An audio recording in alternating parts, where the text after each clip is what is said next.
Ada yang flat, saya tahu kawan-kawan di PDRM punya masalah kerana kawasan sesak, tidak keselesa, masalah sosial yang berat, dadah dan disiplin dan pelbagai kerana tekanan begitu rupa. Tanggungjawab kita dengan keselesaan yang ada, dengan masalah yang ada, tetapi mesti ada tumpuan, mesti bangunkan semula perubahan itu.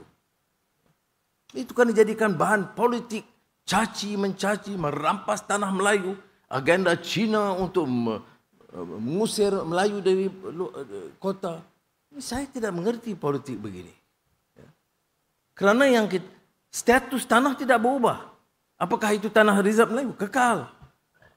Apakah tanah itu reserve emas Malay Agriculture Settlement? Kekal.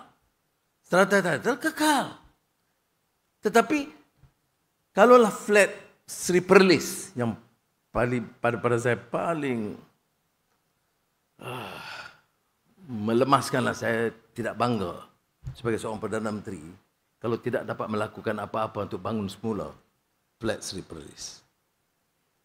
Sudah faham itu? Bila dibangunkan tahun 1961, ya ada baiknya keadaan itu, itulah upaya negara pada masa itu. Kemudian sekarang 2025, satu kamar, satu bilik. Satu bilik mandi, itu tandas. Anak 6. Kadang-kadang lebih. Dan hidup dalam keadaan sesak begitu. Tidak ada kemudahan-kemudahan asas di bawah.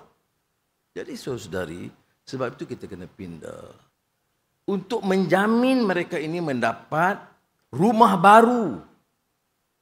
Di tempat yang sama atau lebih kurang kawasan yang sekitar. Dengan minimal 3 kamar, 3 bilik. Minimal 2 bilik air. Tandas. Apa dia masalahnya?